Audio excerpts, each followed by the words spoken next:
question. The word appendix has the plural. അതായത് appendix എന്ന് പറയുന്ന വാക്കിന്റെ പ്ലൂറൽ ഫോം ഏതെന്നാണ് ചോദിച്ചിരിക്കുന്നത്. ഇവിടെ അപ്പൻഡൈക്സസ് എന്ന് കൊടുത്തിട്ടുണ്ട്, അപ്പൻഡൈസിസ് എന്ന് കൊടുത്തിട്ടുണ്ട്, അപ്പൻഡിക്സെ എന്ന് കൊടുത്തിട്ടുണ്ട്, അപ്പൻഡിക്സം എന്ന് കൊടുത്തിട്ടുണ്ട്. നമ്മൾ മനസ്സിലാക്കേണ്ട കാര്യം അപ്പൻഡിക്സ് അത് IXൽ അവസാനിക്കുന്ന വാക്ക്. ഓക്കെ, IXൽ അവസാനിക്കുന്ന വാക്കുകളുണ്ടെങ്കിൽ അതിന്റെ പ്ലൂറൽ ഫോം എന്ന് പറയുന്നത് പൊതുവെ എങ്ങനെ ആയിരിക്കും? ആ IXന് പകരം നമ്മൾ ICS എന്ന് കൊടുക്കുക. എന്താണ്? ICES എന്ന് കൊടുക്കുക. ഇനി നമുക്ക് എന്ത് ചെയ്യാം? ഈ IXന്റെ അവസാനം ES ചേർത്താലും അത് പ്ലൂറൽ ആവും. എന്താണ്? IX എന്ന് അവസാനിക്കുന്ന വാക്ക്, ആ വാക്കിന്റെ പ്ലൂറൽ ഫോം എന്തായിരിക്കും? ആ IX മാറ്റിയിട്ട് നമ്മളവിടെ ICES എന്ന് കൊടുക്കുക. അങ്ങനെയാണ് പൊതുവെ. ഇനി നമുക്ക് എങ്ങനെയും ചെയ്യാം, ഈ പറയുന്ന IXന്റെ അവസാനം ഒരു ES കൊടുത്താലും അത് പ്ലൂറലായി മാറും. അങ്ങനെ വന്നിരിക്കുന്ന ഏതൊക്കെയാണ്? ഈ പറയുന്ന 1ഉം 2ഉം. ഇത് രണ്ടും പ്ലൂറൽ ഫോംസ് ആണ് എന്തിന്റെ? അപ്പൻഡിക്സിന്റെ. അങ്ങനെയാകുമ്പോൾ നമ്മുടെ കറക്റ്റ് ആൻസർ 1 and 2 only, അതായത് B എന്ന് പറയുന്ന ഓപ്ഷൻ. ഇതാണ് ശരിയായിട്ടുള്ള ആൻസർ. അടുത്ത ചോദ്യം നമുക്ക് നോക്കാം. The medicines alleviate his pain to a certain extent. Choose the antonym for the underlined. ഇത് ആന്റണിമാണ്, അത് ഓപ്പോസിറ്റുമായി ബന്ധപ്പെട്ട ചോദ്യമാണ്. നമുക്കിവിടെ അലിവിയേറ്റ് എന്ന് പറയുന്ന വാക്കിന്റെ ഓപ്പോസിറ്റ് ആണ് എഴുതുന്നത്. ഇത് മിക്കപ്പോഴും പരീക്ഷയ്ക്ക് PSC ചോദിക്കുന്ന ചോദ്യങ്ങൾ തന്നെയാണ്. ഓപ്പോസിറ്റ് അല്ലെ ആന്റോണിംസുമായി ബന്ധപ്പെട്ട് വരുന്ന ചോദ്യത്തിൽ അലിവിയേറ്റ് എന്ന് മിക്കപ്പോഴും ഉണ്ടാകും. ഓക്കെ, അലിവിയേറ്റ് എന്ന അർത്ഥം എന്താ? കുറയ്ക്കുക എന്നർത്ഥമില്ല. ഇപ്പൊ കൂട്ടുക എന്നർത്ഥം വരണം. കൂട്ടുക എന്നർത്ഥം വരുന്ന ഏതാണ്? ഇവിടെ നോക്കുക, അഗ്രവേറ്റ്. ഇതാണ് കറക്റ്റ് ആൻസർ, അഗ്രവേറ്റ്. ഓക്കെ, അലിവേറ്റിന്റെ ഓപ്പോസിറ്റ് എന്താണ്? അഗ്രവേറ്റ്. അടുത്ത ചോദ്യം നോക്കുക. The singer and dancer dash left the meeting. ഇതെന്ന് പറയുന്നത് കോൺകോഡുമായി ബന്ധപ്പെട്ട ചോദ്യമാണ്. നമ്മൾ മനസ്സിലാക്കേണ്ട കാര്യം, ഇത്തരത്തിൽ രണ്ട് നൗൺസ്, സിംഗറും ഡാൻസറും, അതിൻ്റെ ഇടയ്ക്ക് ആൻഡ് ഉണ്ട് അല്ലെ? അപ്പൊ രണ്ട് nouns, first noun plus and plus second noun, ഇങ്ങനെ വരിക. വന്നിട്ട് ഈ പറയുന്ന ഫസ്റ്റ് നൗണിന്റെ മുമ്പിൽ ആർട്ടിക്കിൾസോ അല്ലെങ്കിൽ പൊസസീവ് അഡ്ജക്റ്റീവ്സോ വരികയാണെങ്കിൽ എങ്ങനെയാണ്? രണ്ട് നൗൺ ആൻഡ് കൊണ്ട് കൂട്ടി യോജിപ്പിച്ചിരിക്കുന്നു. അങ്ങനെയുള്ള നൗൺസിന്റെ ആദ്യത്തെ നൗണിന്റെ തൊട്ട് മുമ്പ് ആർട്ടിക്കിൾസ് വരികയോ പൊസസീവ് അഡ്ജക്റ്റീവ്സ് വരികയോ. ആർട്ടിക്കിൾസ് നമുക്കറിയാമല്ലോ ഏതൊക്കെ? A and the. അങ്ങനെ വരികയോ. ഇനി പൊസസീവ് അഡ്ജക്റ്റീവ്സ് എന്ന് പറയുമ്പോൾ ഏതൊക്കെ ആയിരിക്കും? മൈ വരാം, ഹിസ് വരാം, ഹെർ വരാം, ദെയർ വരാം. അപ്പൊ അങ്ങനെയൊക്കെയുള്ള സംഭവങ്ങൾ വരികയോ ചെയ്യുകയാണെങ്കിൽ നമ്മൾ ഇതിനെ മൊത്തത്തിൽ എന്തായിട്ടായിരിക്കും കണക്കാക്കുക? സിംഗുലർ ആയിട്ടായിരിക്കും. അതായത് ഒരേ വ്യക്തിയെക്കുറിച്ച് തന്നെയാണ് പറയുന്നത്. നമ്മൾ മനസ്സിലാക്കുക, ഇവിടെ സിംഗറും ഡാൻസറും ഒരാൾ തന്നെയാണ്. എങ്ങനെ വരികയാണെങ്കിൽ ഇത്തരത്തിൽ നൗണിന്റെ മുമ്പിൽ ആർട്ടിക്കിൾസോ പൊസസീവ് അഡ്ജക്റ്റീവ്സോ വരികയാണെങ്കിൽ. ഇവിടെ നോക്കുമ്പോൾ സിംഗർ എന്ന് പറയുന്ന നൗൺ, അതിന്റെ തൊട്ടും ബന്ധമുണ്ട് ദ എന്ന് പറയുന്ന ഡെഫിനിറ്റ് ആർട്ടിക്കിൾ ഉണ്ട്, അത് ആർട്ടിക്കിൾസിൽ പെടുന്നതാണ്. അപ്പൊ അങ്ങനെ വന്ന സ്ഥിതിക്ക് നമ്മൾ ഇതിനെ മൊത്തത്തിൽ ഒരാളായിട്ടാണ് കാണേണ്ടത്. അങ്ങനെ ഒരാളാണ്, അപ്പൊ അതുകൊണ്ട് സിംഗുലർ ആണ്. അങ്ങനെ സിംഗുലർ ആയതുകൊണ്ട് നമ്മളിവിടെ സിംഗുലർ ഫോമേ എഴുതാവും. ഇവിടെ നമുക്ക് നോക്കാം, ഹാസ് ഉണ്ട്, ഹാവ് ഉണ്ട്, വെയർ ഉണ്ട്, നൺ ഉണ്ട്. ഇതിൽ ഏതായിരിക്കും സിംഗുലർ ആയിട്ട് വന്നിരിക്കുന്നത്? ഹാസ് ആണ്. ഇതാണ് കറക്റ്റ് ആൻസർ. അപ്പൊ എന്താണ്? The singer and dancer dash left the meeting എന്ന് പറയുമ്പോൾ the singer and dancer has left the meeting. അപ്പോൾ ഇവിടുത്തെ കറക്റ്റ് ആൻസർ എന്ന് പറയുന്നത് എന്തായിരിക്കും? ഈ പറയുന്ന ഹാസ് ആണ്. ഇതാണ് ശരിയായിട്ടുള്ള ആൻസർ. ഓക്കെ, ഇനി അടുത്ത ചോദ്യം നമുക്ക് നോക്കാം. Everything matters now. ഇത് ക്വസ്റ്റ്യൻ ടാഗുമായി ബന്ധപ്പെട്ട ചോദ്യം. നമ്മൾ നോക്കേണ്ടത് ഈ പറയുന്ന രണ്ട് ചോദ്യ പേപ്പറിലും എന്ത് വന്നിട്ടുണ്ട്? കോമൺ ആയിട്ട് ക്വസ്റ്റ്യൻ ടാഗുമായി ബന്ധപ്പെട്ടൊരു ചോദ്യം വന്നു. ഓക്കെ, നോക്കാം. Everything matters now. ഇത് നമുക്ക് എങ്ങനെ എഴുതാം? ഇവിടെ നോക്കുമ്പോൾ നമുക്ക് നേരിട്ട് സഹായക്കുകൾ തന്നിട്ടില്ല. അപ്പൊ നമ്മൾ എന്ത് ചെയ്യണം? അതിലെ വെർബിനെ കണ്ടെത്തുക. വെർബ് ഏതാ? മാറ്റേഴ്സ് ആണ്. ആ വെർബിനെ നമ്മൾ സ്പ്ലിറ്റ് ചെയ്യണം. എന്തൊക്കെയായിട്ട്? സഹായക്രിയയായിട്ടും വെർബായിട്ടും. ഇവിടുത്തെ സഹായക്രിയ എന്ന് പറയുമ്പോൾ ഏതായിരിക്കും? ഡസ് ആണ്. എന്താണ്? ഡസ് പ്ലസ് മാറ്റർ ആണ് മാറ്റേഴ്സ് എന്ന് പറയും. അപ്പൊ നമുക്ക് സഹായക്രിയ കിട്ടി. ആ ഡസ് നമുക്ക് എടുക്കാം. ഇപ്പൊ ഡസ് നമ്മൾ എടുക്കുന്നു, ഡസ് എടുക്കുന്നു. ഇനി നമ്മൾ എന്ത് ചെയ്യണം? തന്നിരിക്കുന്നതിനകത്ത് നെഗറ്റീവ് വേഴ്സ് വല്ലതും ഉണ്ടോ എന്ന് നോക്കുക. ഇവിടെ നെഗറ്റീവ് വേഴ്സ് ഒന്നും കാണുന്നില്ല. അങ്ങനെ ആകുമ്പോൾ ഇതെന്താണ്? പോസിറ്റീവ് മീനിങ് ഉള്ള ഒരു സെന്റൻസ് ആണ്. അപ്പോൾ അതുകൊണ്ട് തന്നെ നമ്മുടെ ടാഗ് എന്താവണം? നെഗറ്റീവ് ആവണം. അപ്പോൾ നമ്മുടെ ടാഗ് നെഗറ്റീവ് ആക്കുന്ന എങ്ങനെ? നമ്മൾ നോട്ടിന്റെ വീക്ക് ഫോമായി ഇൻഡ് ആഡ് ചെയ്യുക. അപ്പോൾ നമുക്ക് ഇൻഡ് കൊടുക്കാം. ഡസൻറ്റ്. ഇനി എവരിത്തിങ് എന്നുള്ളതിന്റെ പ്രനൗൺ എന്താണ്? ഇറ്റ് ആണ്. അപ്പോൾ ഡസൻറ്റ് ഇറ്റ് എന്ന് വരണം. അങ്ങനെ ഡസൻറ്റ് ഇറ്റ് എന്ന് വന്നിരിക്കുന്ന ഏതാണ്? നോക്കുക, ഈ പറഞ്ഞ സി എന്ന് പറയുന്ന ഓപ്ഷൻ. ഓക്കെ, അപ്പൊ അങ്ങനെ ആകുമ്പോൾ നമ്മുടെ കറക്റ്റ് ആൻസർ ഈ സി എന്ന് പറയുന്നതാണ്. ഇതാണ് ശരിയായിട്ടുള്ള ആൻസർ. ഓക്കെ, അടുത്ത ചോദ്യം. Choose the correct spelling from the options given below. അപ്പോൾ ഒക്കറൻസ് എന്ന് പറയുന്ന വാക്കിന്റെ സ്പെല്ലിംഗ് ആണ് ഇവിടെ ചോദിച്ചിരിക്കുന്നത്. അതിന്റെ ശരിയായ സ്പെല്ലിംഗ് എന്നാണ് ചോദിച്ചിരിക്കുന്നത്. നമ്മൾ മനസ്സിലാക്കേണ്ട കാര്യം, ഒക്കർ എന്ന് പറയുന്ന വാക്കിന് 2 സി വേണം, 2 ആർ വേണം, നിർബന്ധമാണ്. അപ്പൊ അങ്ങനെ വന്നിരിക്കുന്ന വല്ലതും ഉണ്ടോ നോക്കുമ്പോൾ ഇവിടെ 2 സി ഉണ്ട്, എന്നാൽ ഇവിടെ 1 ആറേ ഉള്ളൂ. അപ്പൊ അത് പറ്റത്തില്ല. ഇവിടെ നോക്കുമ്പോൾ 2 സി ഉണ്ട്, 2 ആറും ഉണ്ട്. ഇവിടെ നോക്കുമ്പോൾ 2 സി 1 ആറേ ഉള്ളൂ, അത് കളയാം. ഇവിടെ നോക്കുമ്പോൾ 2 സി ഉണ്ട്, 2 ആറും. അപ്പൊ നമുക്ക് ഇതിനെ രണ്ടിനെയും പരിഗണിക്കാം. ഇനി ഇതിലേതായിരിക്കും ശരി? നമ്മൾ മനസ്സിലാക്കേണ്ട കാര്യം, രണ്ടാമത്തെ ആറുണ്ടല്ലോ, അതായത് 2 ആറ് വേണമെന്ന് പറഞ്ഞു.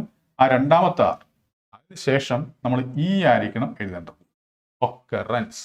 ഇവിടെ നോക്കുമ്പോൾ എ ആണ് വന്നിരിക്കുന്നത്, ഇത് തെറ്റാണ്. അങ്ങനെ ആകുമ്പോൾ ഇവിടുത്തെ കറക്റ്റ് ആൻസർ ബി എന്ന് പറയുന്ന ഓപ്ഷനാണ്. ഓക്കെ, ഇവിടുത്തെ ശരിയായിട്ടുള്ള ആൻസർ എന്ന് പറയുന്നത് ഈ ബി. ഇതാണ് ശരിയായിട്ടുള്ള ആൻസർ, ഒക്കറൻസ്. അടുത്ത ചോദ്യം നമുക്ക് നോക്കാം. If you had miss the bus you dash എന്നാണ് കൊടുത്തിരിക്കുന്നത്. എന്നിട്ട് എന്താ പറഞ്ഞിരിക്കുന്നത്? കംപ്ലീറ്റ് ദ സെന്റൻസ് സ്യൂട്ടബിളി, അല്ലേ? അപ്പം നമ്മൾ മനസ്സിലാക്കേണ്ട കാര്യം, കഴിഞ്ഞ ക്വസ്റ്റ്യൻ പേപ്പറിലും ഇഫ് ക്ലോസ് വന്നിരുന്നു. അത് എങ്ങനെയുള്ള ഇഫ് ക്ലോസ് ആയിരുന്നു? പാസ്റ്റ് പെർഫെക്റ്റുള്ള ഇഫ് ക്ലോസ് ആയിരുന്നു. ഇവിടെയും പാസ്റ്റ് പെർഫെക്റ്റ് ഇഫ് ക്ലോസ് ആണ് വന്നിരിക്കുന്നത്. ഓക്കെ, അപ്പോൾ PSC മിക്കപ്പോഴും ഇഫ് ക്ലോസുമായി ബന്ധപ്പെട്ട ചോദ്യം വരുമ്പോൾ ഇഫ് ക്ലോസ് നമ്മൾ നോക്കുക, അത് മിക്കപ്പോഴും പാസ്റ്റ് പെർഫെക്റ്റ് ആയിരിക്കും. ഓക്കെ, അപ്പോൾ അങ്ങനെ ആകുമ്പോൾ നമുക്ക് നമ്മുടെ ഇവിടെ എന്താണ് വരേണ്ടത്? Main clause would have, should have, might have plus V3 എന്ന രീതിയിൽ വരണം. അങ്ങനെ വന്നിരിക്കുന്ന വല്ലതും ഉണ്ടോ നോക്കുമ്പോൾ ഇവിടെ വിൽ സാറ്റർലി വന്നിരിക്കുന്നത് തെറ്റാണ്. വുഡ് സാറ്റർലി എന്നാണ് വന്നിരിക്കുന്നത്, അതും തെറ്റാണ്. ഇവിടെയും വുഡ് സാറ്റർലി എന്നേ ഉള്ളൂ. അപ്പോൾ നമ്മൾ ഇതിനെ തെറ്റായിട്ട് പരിഗണിക്കും. ഇവിടെ വിൽ സാറ്റർലി, ഇത് തെറ്റാണ്. അപ്പോൾ നമ്മൾ എല്ലാം തെറ്റാണ് നമ്മൾ ധരിക്കും. എന്നാൽ മനസ്സിലാക്കേണ്ട കാര്യം, ഈ സാറ്റർലി എന്ന് പറയുന്നത് എന്താണ്? ആഡ്വർബാണ്.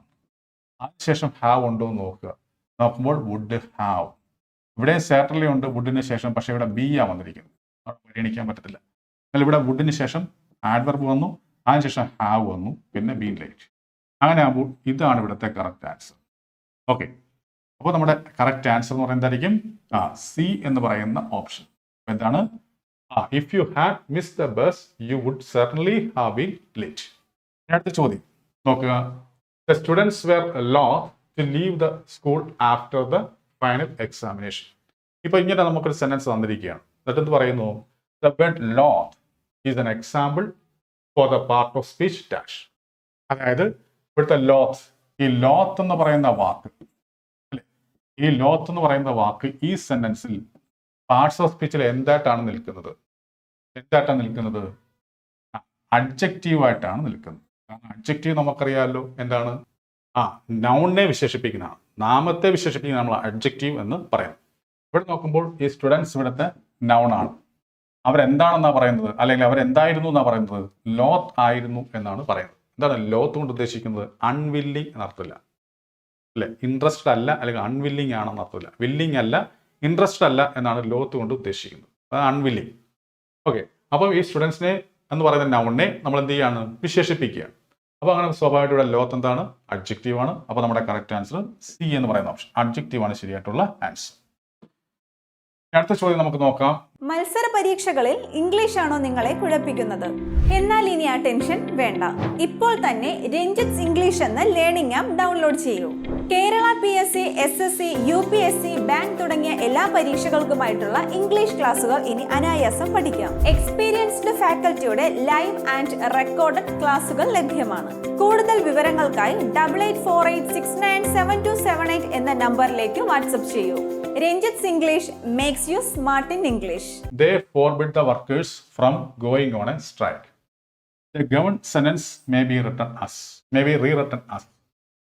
ഇത് ആക്ച്വലി വോയിസസ് അല്ലെങ്കിൽ ആക്റ്റീവ് വോയിസും പാസീവ് വോയിസുമായി ബന്ധപ്പെട്ട ചോദ്യമാണ്.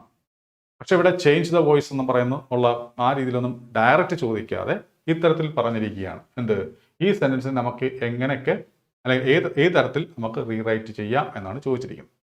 ഇവിടെ നോക്കുമ്പോൾ ഈ സെന്റൻസ് നോക്കുന്ന സമയത്ത് ദ സ്ട്രൈക്ക് ദ വർക്കേഴ്സ് എന്നാണ് വന്നിരിക്കുന്നത്.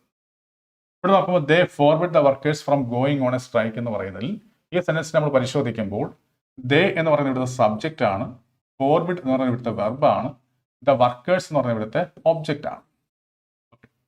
ബാക്കി എന്താണ്, നമുക്ക് ബാലൻസ് ആയി പരിഗണിക്കാം.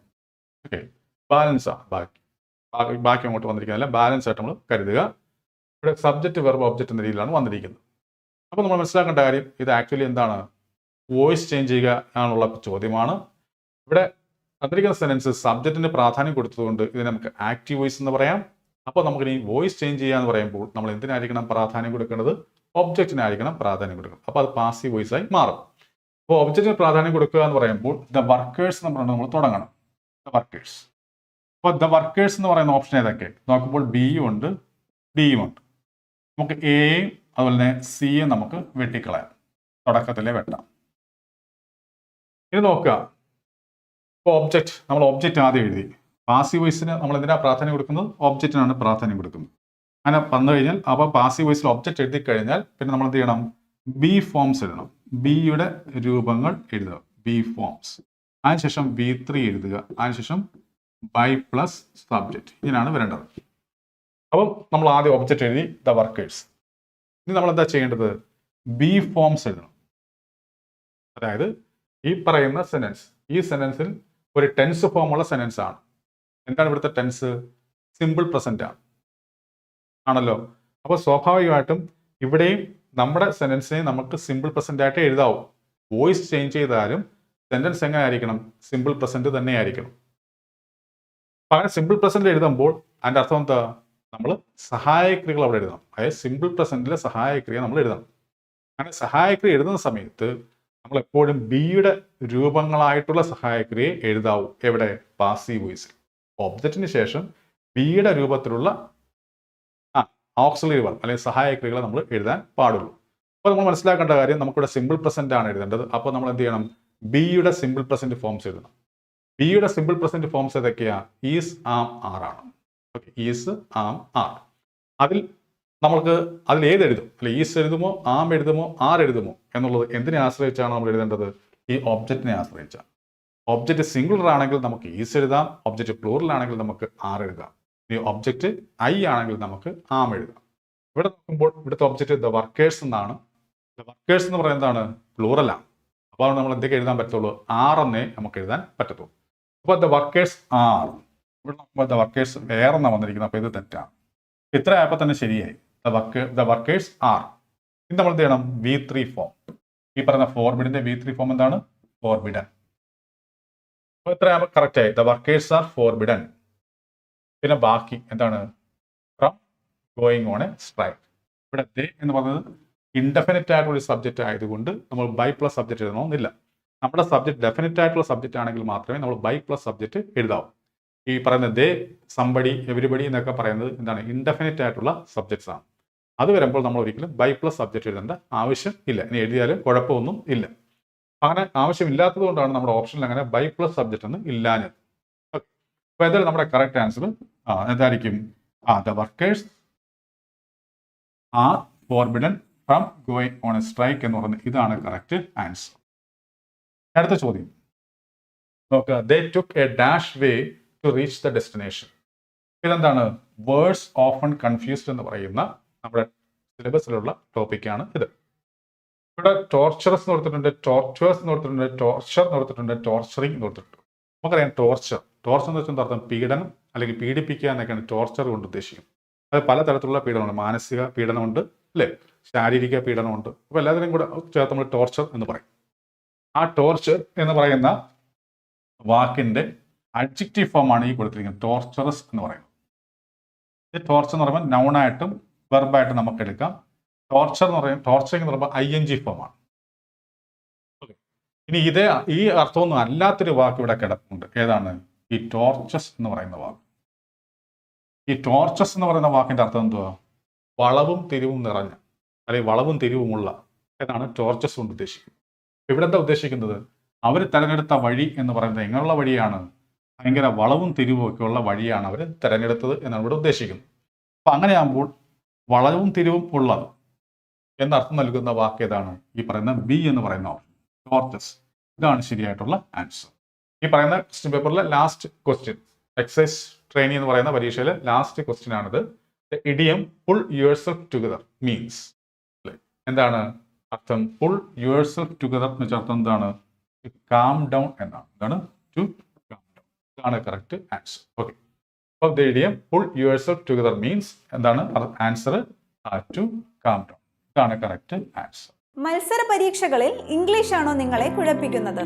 എന്നാൽ ഇനി ആ ടെൻഷൻ വേണ്ട. ഇപ്പോൾ തന്നെ രഞ്ജിത്ത് ഇംഗ്ലീഷ് എന്ന ലേണിംഗ് ആപ്പ് ഡൗൺലോഡ് ചെയ്യൂ.